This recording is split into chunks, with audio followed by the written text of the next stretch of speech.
ದ್ವಿತೀಯ ಪಿಯುಸಿ ಆದವರಿಗೆ ಕೇಂದ್ರ ಸರ್ಕಾರದಲ್ಲಿ ವಿವಿಧ ಹುದ್ದೆಗಳ ನೇಮಕಾತಿ ನಡೆಯಲಿದ್ದು, ನೇರ ನೇಮಕಾತಿಗಳ ಮೂಲಕ ಅಭ್ಯರ್ಥಿಗಳನ್ನು ಆಯ್ಕೆ ಮಾಡಲಾಗುವುದು.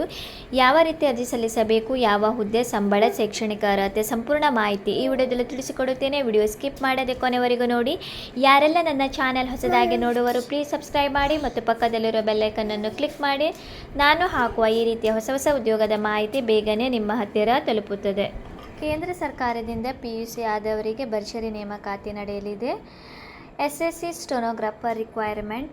ಕೇಂದ್ರ ಸಿಬ್ಬಂದಿ ನೇಮಕಾತಿ ಆಯೋಗವು ಕೇಂದ್ರ ಸರ್ಕಾರದ ವಿವಿಧ ಇಲಾಖೆಯ ಅಡಿಯಲ್ಲಿ ಖಾಲಿ ಇರುವಂಥ ಸ್ಟೆನೋಗ್ರಾಫರ್ ಹುದ್ದೆಗಳಿಗೆ ದ್ವಿತೀಯ ಪಿಯುಸಿ ಆದ ಅಭ್ಯರ್ಥಿಗಳು ಈ ಒಂದು ಹುದ್ದೆಗೆ ಅರ್ಜಿಯನ್ನು ಸಲ್ಲಿಸಬಹುದು.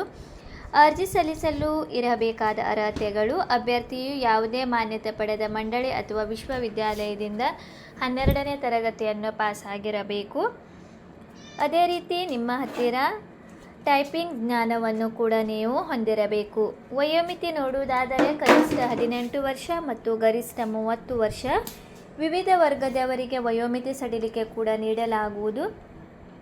ಇತರೆ ಹಿಂದುಳಿದ ವರ್ಗಗಳ ಅಭ್ಯರ್ಥಿಗಳಿಗೆ 3 ವರ್ಷಗಳ ಸಡಿಲಿಕೆ, ಪರಿಶಿಷ್ಟ ವರ್ಗಗಳ ಅಭ್ಯರ್ಥಿಗಳಿಗೆ 5 ವರ್ಷದ ಸಡಿಲಿಕೆ, ಅಂಗವಿಕಲ ಅಭ್ಯರ್ಥಿಗಳಿಗೆ 10 ವರ್ಷದ ವಯೋಮಿತಿ ಸಡಿಲಿಕೆ ನೀಡಲಾಗುವುದು.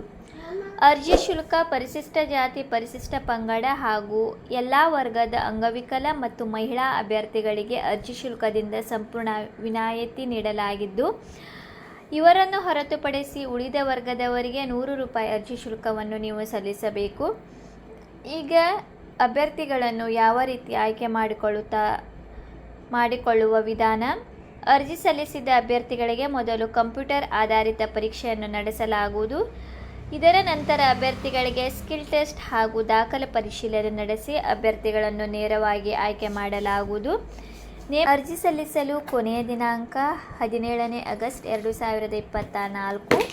ಅರ್ಜಿ ಸಲ್ಲಿಸಲು ನಾನು ಡಿಸ್ಕ್ರಿಪ್ಷನಲ್ಲಿ ಒಂದು ಲಿಂಕನ್ನು ನೀಡುತ್ತೇನೆ. ಅದರ ಮೇಲೆ ಕ್ಲಿಕ್ ಮಾಡಿ ಲಾಗಿನ್ ಆಗಿ ನೀವು ಈಸಿಯಾಗಿ ಅರ್ಜಿಯನ್ನು ಸಲ್ಲಿಸಬಹುದು.